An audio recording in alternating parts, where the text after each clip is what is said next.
A very good evening बच्चों। आज हम चैप्टर 12 ऑफ IC 46 करेंगे। ऑलरेडी इसके 11 चैप्टर्स मैं अपलोड कर चुका हूँ प्लेलिस्ट में, आप जाके एक बार रेफ़र कर सकते हो। Now without wasting time start करते हैं। देखिए, सबसे पहले पॉइंट में क्या लिखा है, रेवेन्यू अकाउंट। तो बच्चों, रेवेन्यू अकाउंट के लिए ध्यान रखेंगे कि रेवेन्यू अकाउंट क्यों बनाया जाता है, ताकि हम इंश्योरेंस कंपनी का ऑपरेटिंग और अंडर राइटिंग प्रॉफिट निकाल सकें। ठीक है, रेवेन्यू अकाउंट क्यों बनाएंगे? अगर GI पॉइंट ऑफ व्यू से बात करें, जनरल इंश्योरेंस के पॉइंट ऑफ व्यू से, तो ऑपरेटिंग और अंडर राइटिंग प्रॉफिट के लिए रेवेन्यू अकाउंट बनाया जाता है। ठीक है, अब ये ध्यान रखना, रेवेन्यू अकाउंट बनाया जाता है for operating and underwriting profit of, ठीक है, in order to determine the operating and underwriting profit of fire, marine and miscellaneous insurance business. Okay, चलिए नेक्स्ट देखिए। नेक्स्ट पॉइंट है नेट अंडर राइटिंग रिजल्ट। अब ये जो net underwriting result है बच्चों, ध्यान रखना, यही नेट अंडर राइटिंग रिजल्ट जो है ये ट्रांसफ़र किया जाता है प्रॉफिट एंड लॉस अकाउंट से। ठीक है, एक्चुअली जो रेवेन्यू अकाउंट का नेट रेवेन्यू अकाउंट में हमने क्या किया, ऑपरेटिंग और अंडर राइटिंग प्रॉफिट को डिटरमाइन करने के लिए रेवेन्यू अकाउंट निकालते हैं, बनाते हैं। ठीक है, उसी के बेसिस में निकलता है हमारा नेट अंडर राइटिंग रिजल्ट। इसी नेट अंडर राइटिंग रिजल्ट को हम ट्रांसफ़र करते हैं प्रॉफिट एंड लॉस अकाउंट में।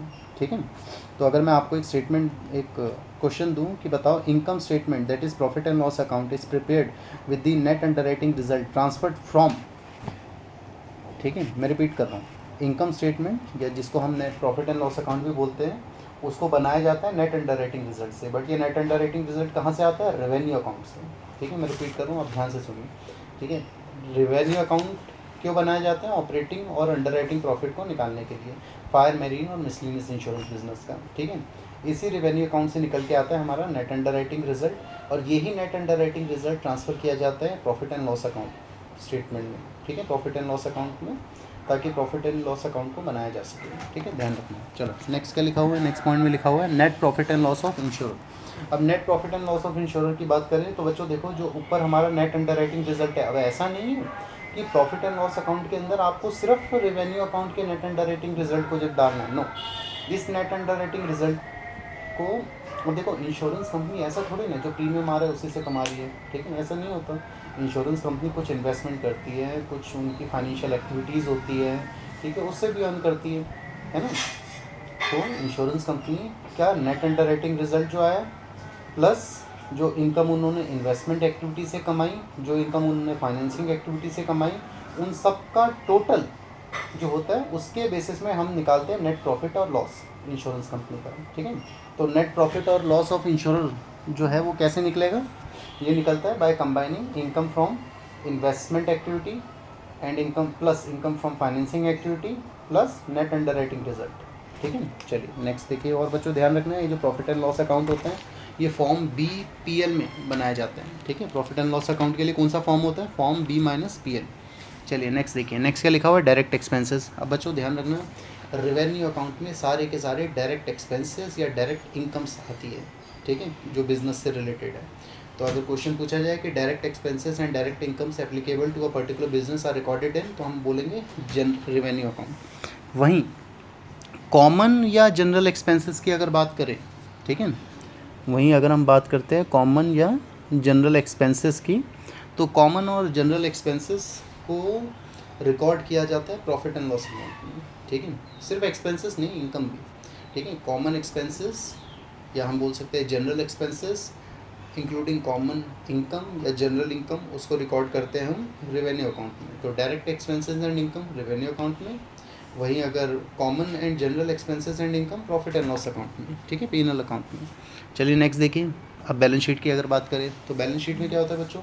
बैलेंस शीट के अंदर हम हमारी संपत्ति या कर्जा, एसेट और लाइबिलिटी जो फाइनेंशियल ईयर के एंड में है उसके क्लोजिंग बैलेंस को नोट करते हैं सिंपल भाषा में। ठीक है, तो बैलेंस शीट में क्या आती है? फाइनेंशियल ईयर के एंड में जो भी आपकी एसेट और लाइबिलिटीज़ का क्लोजिंग बैलेंस है, ठीक है, उसको रिकॉर्ड करते हैं। Balance sheet contain the closing balance of asset and liabilities, ठीक है, at the close of the year. ठीक है, और याद रखना, ये जो बैलेंस शीट है ये किसी भी कंपनी का क्या बताती है? State of affairs. ठीक है, उसकी फाइनेंशियल पोजीशन। ठीक है, तो balance sheet shows the state of affairs at the end of accounting year. ठीक है, ध्यान रखना। नेक्स्ट देखो क्या लिखा है, direct method for CFS। CFS का मतलब बच्चों कैश फ्लो स्टेटमेंट। ठीक है, CFS शॉर्ट में लिखा है, इसका मतलब है कैश फ्लो स्टेटमेंट। अब ये हमने ध्यान रखना है कि जो कैश फ्लो स्टेटमेंट है अगर हम हमारे रेगुलेटर की बात करें IRDAI, तो according to IRDAI insurance company should use direct method whereas it will not be applicable to prepare cash flow statement. ठीक है, तो जो इंश्योरेंस कंपनी है वो क्या यूज़ करेगी, डायरेक्ट मेथड यूज़ करेगी, जबकि सॉरी मैं स्टेटमेंट आपको कंप्लीट कर दूँ। Insurance company cash flow statement के लिए क्या यूज़ करेगी, डायरेक्ट मेथड यूज़ करेगी। AS3 जो है वहाँ पर एप्लीकेबल नहीं होगा। ठीक है, according to IRDAI insurance company should use direct method whereas AS3 will not be applicable to prepare direct cash flow statement. ठीक है, ध्यान से सुनिए, दोबारा रिपीट कर रहा हूँ। IRDAI के accordingly insurance company should use direct method whereas AS3 will not be applicable to prepare cash flow statement. ठीक है, नेक्स्ट देखिए, अब जब कैश फ्लो स्टेटमेंट की बात कर ही रहे हैं, ठीक है, तो कैश फ्लो स्टेटमेंट देख लेते हैं डिफरेंट एक्टिविटीज़ से। ठीक है, cash flow statement from different activities. अब जो कैश फ्लो स्टेटमेंट है डिफरेंट एक्टिविटीज़ का, वो क्या क्या होता है, ठीक है, तो ध्यान से सुनिए।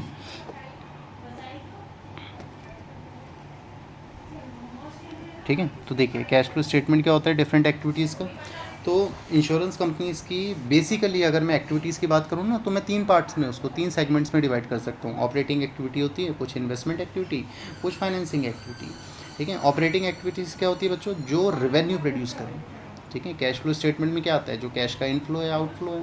तो इंश्योरेंस कंपनी की ऑपरेटिंग एक्टिविटीज़ कौन सी होगी, कैश फ्लो स्टेटमेंट में जो रिकॉर्ड की जाती है जिससे रेवेन्यू जनरेट हो। ठीक है, रेवेन्यू प्रोड्यूसिंग, रेवेन्यू मतलब इनकम प्रोड्यूसिंग एक्टिविटीज़, जैसे इंश्योरेंस सेल किया तो प्रीमियम आया। ठीक है, उसके बाद इन्वेस्टमेंट एक्टिविटीज़ कौन सी होती हैं, तो इन्वेस्टमेंट एक्टिविटी के लिए ध्यान से सुनो, acquisition and disposal of long term asset and investment. ठीक है, आइदर आप किसी भी लॉन्ग टर्म एसेट को, किसी भी लाइक लैंड बिल्डिंग, ठीक है, किसी भी लॉन्ग टर्म एसेट को या तो खरीद रहे हो, एक्वायर कर रहे हो, या सेल कर रहे हो।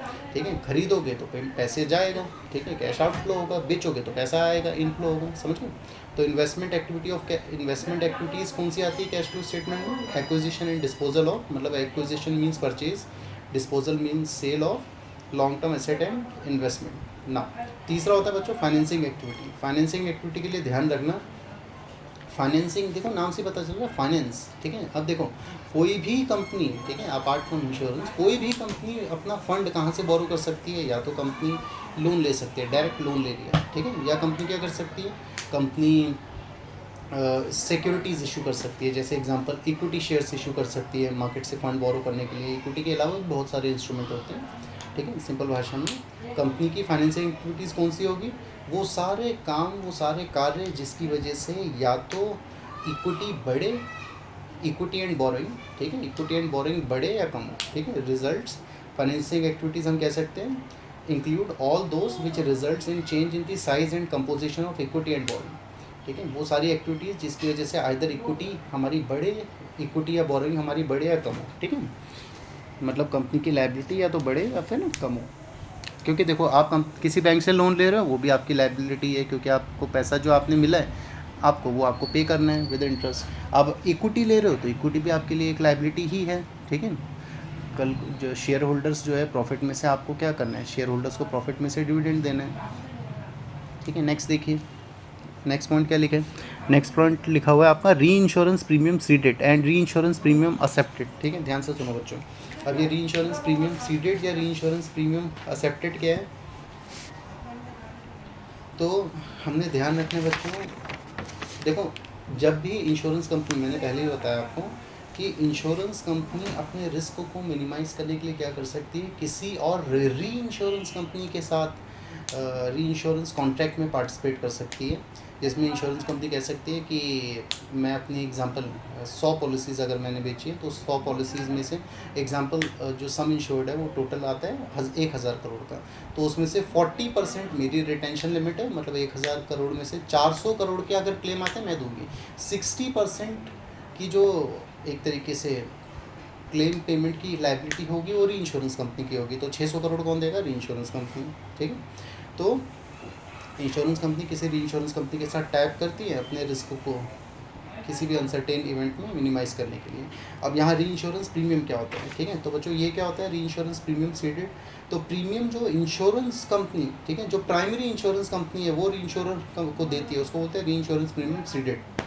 ठीक है, री इंश्योरेंस प्रीमियम सीडेड क्या होते हैं, तो री इंश्योरेंस प्रीमियम सीडेड होता है जो री इंश्योरेंस जो प्राइमरी इंश्योरेंस कंपनी है वो अगर पे करें प्रीमियम किसको, री इंश्योरेंस कंपनी को, ठीक है। Premium payable by original insurer to reinsurer, उसको बोलते हैं री इंश्योरेंस प्रीमियम सीडेड। वहीं बच्चों अब ये री इंश्योरेंस प्रीमियम एक्सेप्टेड क्या है, ठीक है, इसका बिल्कुल उल्टा, ठीक है। जो री इंश्योरेंस, अगर प्रिंसिपल इंश्योरेंस कंपनी री इंश्योरेंस कंपनी को दे रही है तो री इंश्योरेंस प्रीमियम सीडेड। वहीं अगर कोई प्रीमियम रिसीव करेगा री इंश्योरर किससे, ओरिजिनल री इंश्योरर से, उसको बोलेंगे री इंश्योरेंस प्रीमियम एक्सेप्टेड, है ना, क्योंकि री इंश्योरेंस कंपनी को तो प्रीमियम मिलेगा ना, क्योंकि वो रिस्क ले रही है, ठीक है, कि कल को 1000 करोड़ में से 60% मैं पे करूँगा, 40% आप दोगे। 40% इंश्योरेंस कंपनी की, प्राइमरी इंश्योरेंस कंपनी की रिटेंशन लिमिट, 60% री इंश्योरेंस कंपनी की जो लिमिट है, ठीक है। तो प्रीमियम जो री इंश्योरेंस कंपनी को मिलता है ओरिजिनल इंश्योरेंस कंपनी से, उसको बोलते हैं री इंश्योरेंस प्रीमियम एक्सेप्टेड। समझ गए? चलो नेक्स्ट देखो, तो री इंश्योरेंस प्रीमियम सीडेड क्या है, रिपीट कर रहा हूँ, जो प्राइमरी इंश्योरेंस कंपनी पे करेगी किसको, री इंश्योरेंस कंपनी को। री इंश्योरेंस प्रीमियम एक्सेप्टेड क्या है, जो री इंश्योरेंस कंपनी प्रीमियम लेगी प्रिंसिपल इंश्योरेंस से, उसको बोलते हैं री इंश्योरेंस प्रीमियम एक्सेप्टेड, ठीक है, सिंपल है। अब कमीशन ऑन री इंश्योरेंस, देखो कमीशन भी देती है, दिया जाता है री इंश्योरेंस में। अब ये क्या है, इसमें भी दो होते हैं, री इंश्योरेंस कमीशन ऑन री इंश्योरेंस सीडेड भी होता है, एक्सेप्टेड भी होता है। तो देखो सीडेड क्या है, अब देखो बच्चों, सीडेड री इंश्योरेंस कमीशन सीडेड क्या होता है, तो it's an income for company which has transferred री इंश्योरेंस बिजनेस।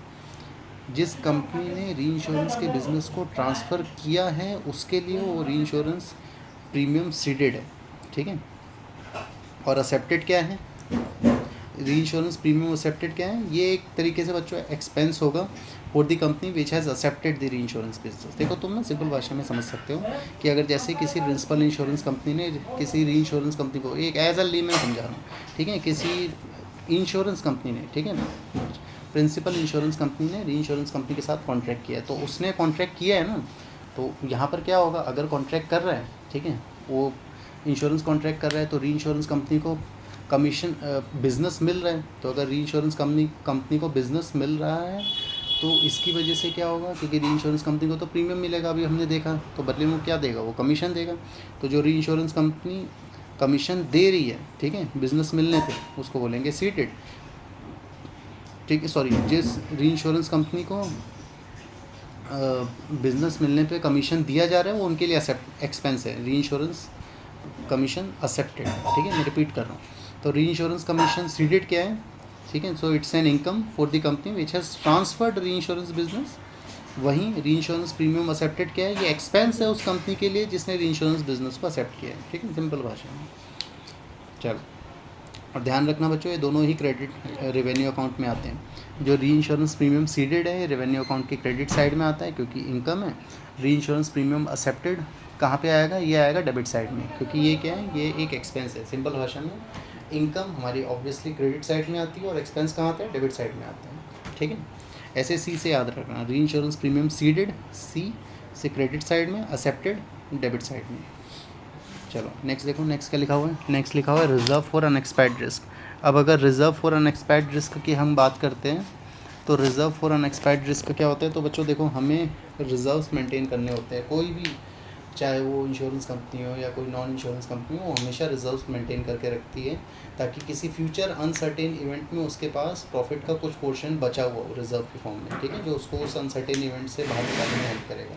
तो देखो होता क्या है, फायर और मिसलिनियस इंश्योरेंस बिजनेस में हम अनएक्सपायर्ड रिस्क का 50%, मतलब उसके प्रीमियम का 50% अनएक्सपायर्ड रिस्क रिजर्व बनाते हैं। वहीं मैरीन कार्गो में हम अगेन 50% बनाते हैं, मैरीन हल में बनाते हैं 100%, ठीक है। तो ध्यान रखना, fire and miscellaneous insurance business में 50% ऑफ प्रीमियम बनता है।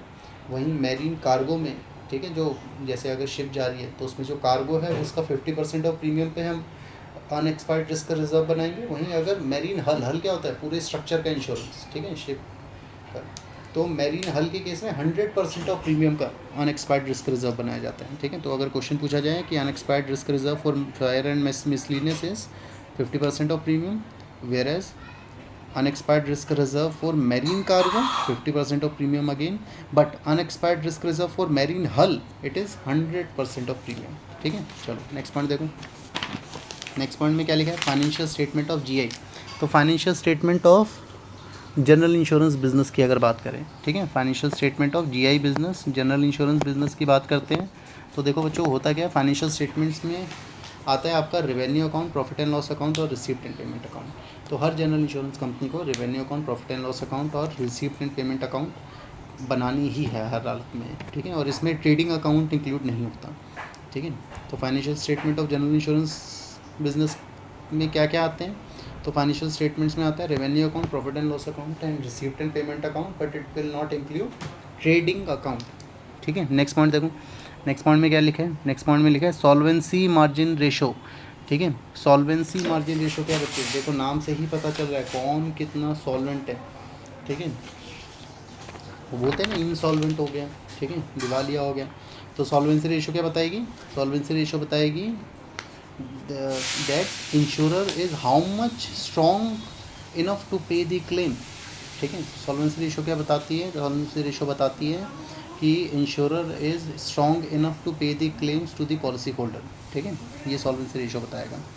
चलो अब 3 सेक्शन है, सेक्शन 11, 14, 15, इन तीनों की बात करते हैं एक एक करके। सबसे पहले सेक्शन 11 सब सेक्शन 1 क्या कहते हैं, ये कहते हैं कि हर इंश्योरेंस कंपनी को every insurance company in respect of all insurance business shall prepare balance sheet, profit and loss account and revenue account as per section 11 sub section 1।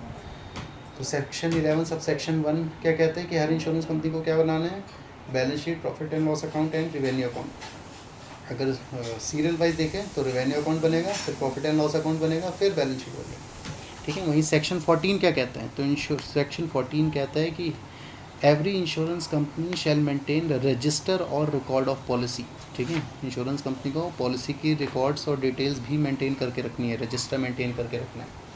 Section 15 क्या कहते हैं, ये कहते हैं कि 4 copies of audited account statement, 4 copies of audited accounts and statement shall be furnish to controller within 6 month, ठीक है। जो 4 कॉपीज़ हैं हमारे ऑडिटेड अकाउंट्स की, या जो ऊपर हमने फाइनेंशियल स्टेटमेंट बनाई ना, उस ऑडिटेड फाइनेंशियल स्टेटमेंट की वो किसको देनी है, कंट्रोलर को देनी है विद इन 6 मंथ, समझ गए। चलो तो आज की क्लास बच्चों यहीं ख़त्म करते हैं, हमारे 18 पॉइंट्स हो गए।